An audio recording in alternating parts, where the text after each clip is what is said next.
Bismillahirrahmanirrahim. Assalamualaikum warahmatullahi wabarakatuh. Selamat berjumpa kembali di channel Pustaka Guru. Baik, di video kali ini kita akan mengupas kembali materi dan soal untuk tes seleksi P3K di tahap yang pertama sesuai kisi-kisi maupun FR untuk bidang profesional guru SD di mapel IPA-nya. Baik Bapak Ibu, sambil menunggu informasi resmi dari Kemendikbud maupun panitia seleksi P3K, mudah-mudahan bagi Bapak Ibu yang belum pasang grade ada kebijakan baru ya. Jadi ada tambahan afirmasi baik itu sesuai usia maupun mudah-mudahan sesuai dengan masa kerja. Nah, Bapak Ibu, jika memang Bapak Ibu diloloskan di tahap yang pertama, mari kita bersyukur atas afirmasi yang baru.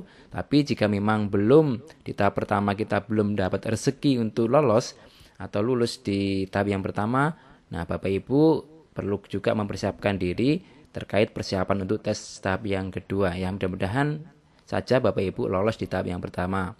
Oke Bapak Ibu, langsung saja untuk teknis pembahasan di kali ini, yaitu kita akan mengupas materi dan soalnya. Nah, materi di video kali ini adalah materi IPA tentang gaya ya. Jadi gaya adalah suatu kekuatan atau tarikan atau dorongan yang mengakibatkan benda yang dikenai akan mengalami perubahan gerak ataupun berubah bentuk. Nah, gaya sendiri adalah hasil kali massa dengan percepatan. Maka rumus dari gaya itu sendiri adalah F sama dengan M kali A, massa kali percepatan. Nah, untuk mencari massanya, maka bisa dicari dengan F per A atau gaya dibagi percepatan. Begitu juga dengan percepatannya nanti yang ditanyakan, maka rumusnya adalah F per massa, itu gaya dibagi massa. Nah, Bapak Ibu, ya, rumus-rumus ini yang nanti Bapak Ibu pelajari ketika Bapak Ibu menemukan soal-soal hitungan terkait dengan gaya ya. Nah, kemudian jenis-jenis gaya itu ada dua, yaitu gaya sentuh dan gaya tak sentuh, atau yang dikenal dengan gaya kontak dan gaya non-kontak. Nah, Bapak Ibu perhatikan dua gambar berikut. Gambar pertama ini adalah sisir dapat menarik potongan kertas. Kemudian ini gambar kedua adalah seseorang yang menarik busur panah sehingga nanti panah bisa terlempar ke depan gitu ya. Nah, gambar pertama ini terkait dengan potongan kertas yang tertarik karena adanya perbedaan muatan listrik Bapak Ibu. Jadi peristiwa ini termasuk ke dalam jenis gaya tak sentuh ya. Yang pertama ini ya, ini gambar yang pertama. Kertas dapat ditarik oleh sisir itu termasuk ke dalam jenis gaya tak sentuh. Artinya gaya yang terjadi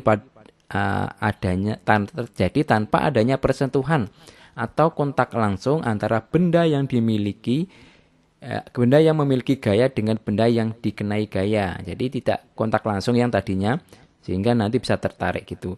Gaya di sini adalah gaya listrik statis. Nah, Bapak Ibu, sama seperti FR soalnya ada pernyataan tentang contoh kehidupan sehari-hari, yaitu sisir dapat menarik kertas sobekan atau rambut misalnya, tidak kertas tidak mungkin dengan rambut. Nah, itu termasuk contoh gerak contoh gaya apa Bapak Ibu? Nah, contoh gaya listrik statis. Nah, seperti itu Bapak Ibu, FR yang kemarin muncul yang ditanyakan tentang itu termasuk dalam gaya listrik statis ini Bapak Ibu. Potongan kertas kecil-kecil yang ditarik oleh sisir itu.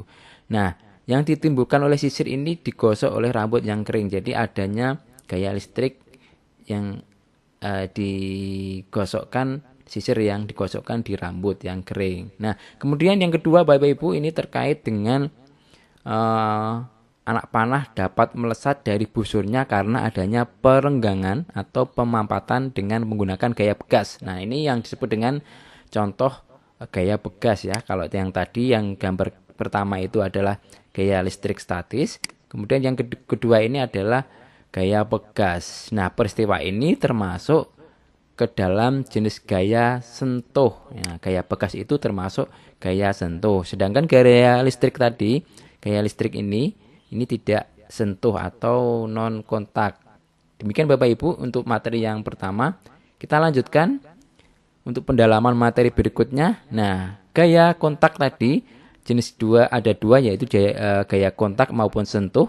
dan gaya non kontak atau tak sentuh. Contohnya ini Bapak Ibu, ada gaya pegas, gaya gesek, gaya otot itu gaya yang sentuh. Kemudian gaya listrik, gaya magnet, gaya gravitasi itu contoh dari gaya tak sentuh atau non kontak. Nah, FR-nya seperti apa Bapak Ibu? Soalnya yang kemarin di tahap pertama.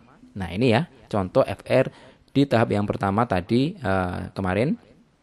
Perhatikan contoh penerapan gaya berikut ini. Ada 1 sampai 6 gitu ya Bapak Ibu. Nanti disuruh menyebutkan contoh penerapan di atas yang termasuk dalam gaya tak sentuh. Nah, yang ditanyakan adalah gaya yang tak sentuh dari contoh-contoh yang disediakan ini. Ada 6 pernyataan, kemudian Bapak Ibu untuk menentukan mana yang termasuk gaya tak sentuh atau sebaliknya ya, nanti tergantung soalnya.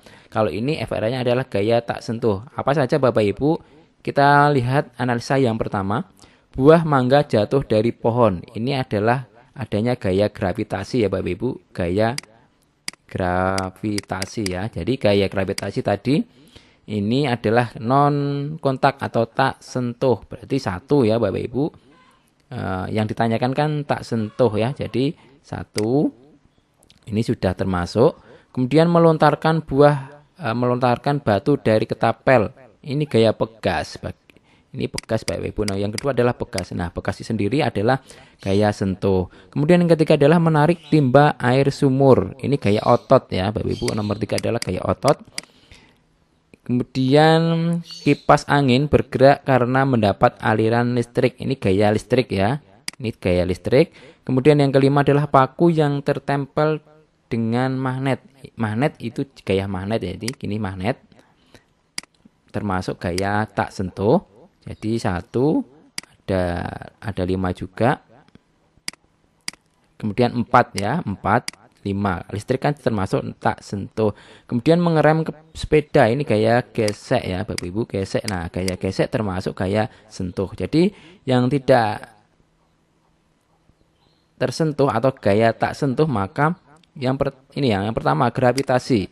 Kemudian listrik 4, 1, 4, dan yang kelima magnet ya, magnet tak sentuh. Nah, jadi 1, 4, 5 yang D ya Bapak Ibu. Jawaban yang tepat adalah yang D. Nah, seperti ini Bapak Ibu FR-nya atau soal-soal di tahap yang pertama.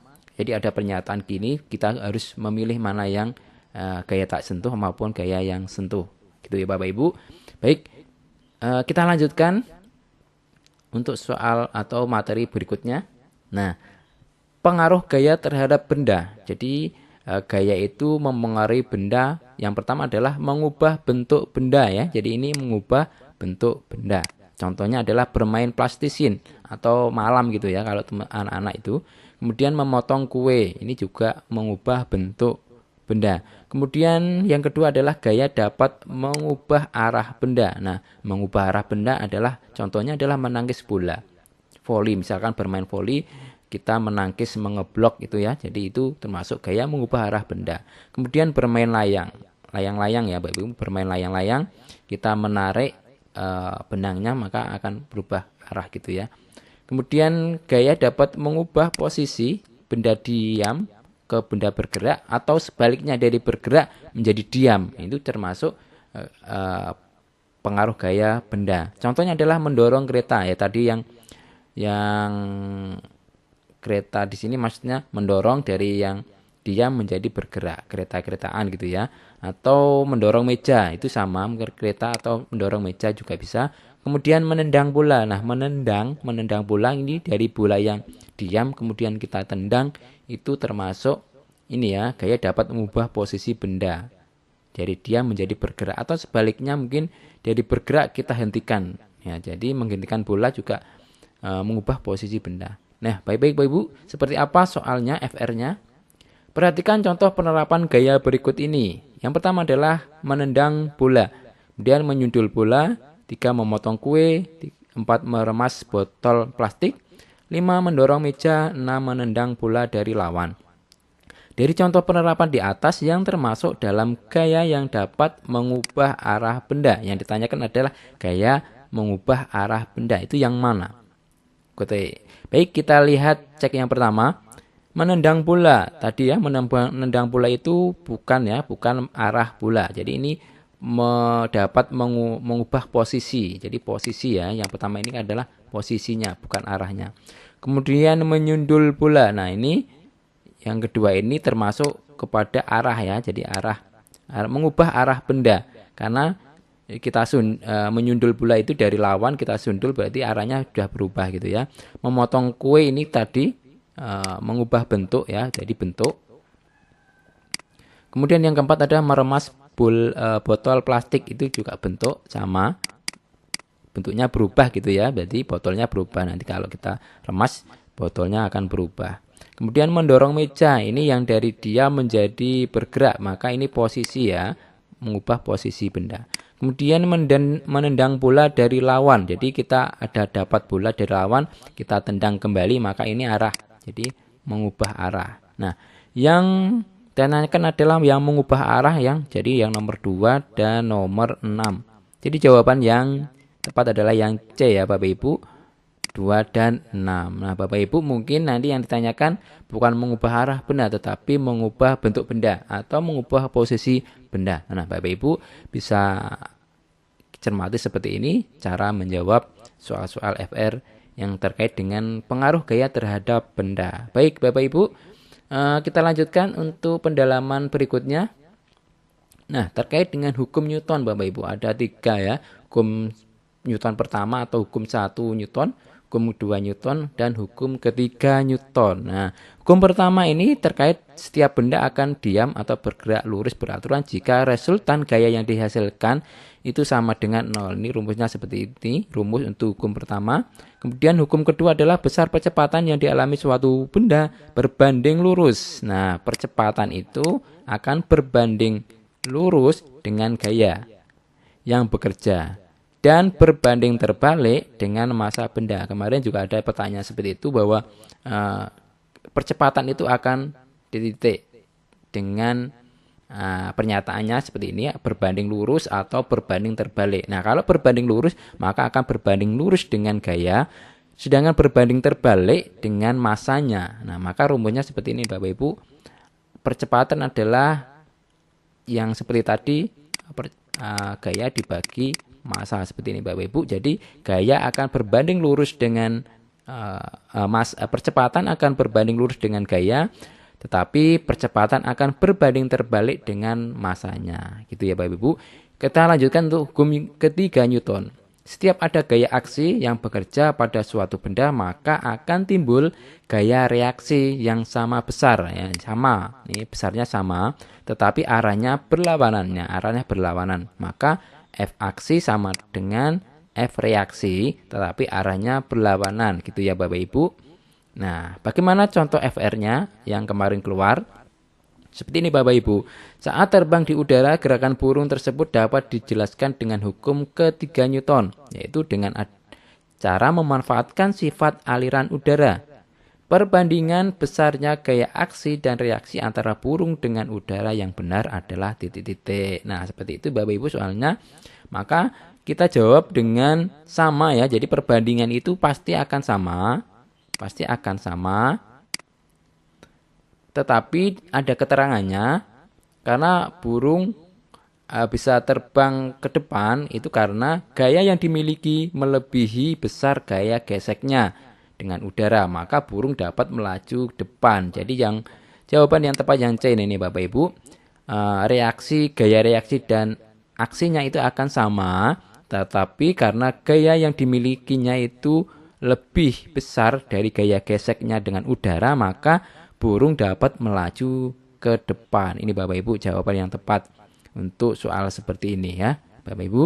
Baik, seperti ini Bapak Ibu, kita lanjutkan pengayaannya. Nah, ini terkait soal hitungan dengan hukum Newton. Nah, Bapak Ibu kita perhatikan, ini soal mengacu pada hukum Newton yang pertama atau hukum 1 Newton.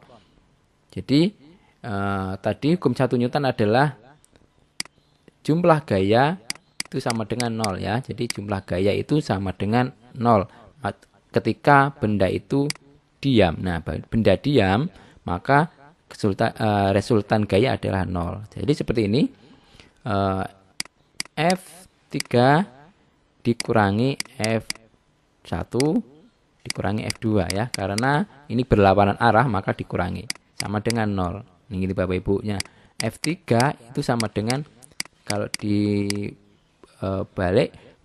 ditukar pindah ruas maka F1 ditambah F2 seperti ini Bapak Ibu. Jadi F3 ini hasilnya akan sama dengan penjumlahan dari F1 dan F2 karena diam maka gayanya 0 jadinya ya, resultan gayanya itu 0. Kemudian F1 nya kita masukkan saja Bapak Ibu, 20 ditambah F2 nya 25 maka hasilnya adalah 45 Newton. Jadi jawaban yang C untuk soal seperti ini Bapak Ibu. Nah, ini terkait penerapan hitungan gaya yang berdasarkan hukum Newton yang pertama. Nanti Bapak Ibu juga hukum Newton yang kedua tadi tentang percepatan tadi. Nah, Bapak Ibu demikian pembahasan materi dan soal FR terkait seleksi di tahap yang pertama.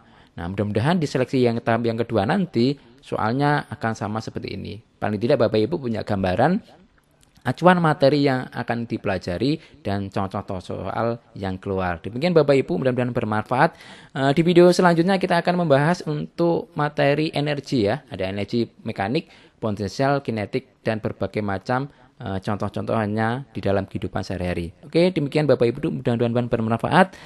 See you next time. Kita akhiri. Wassalamualaikum warahmatullahi wabarakatuh.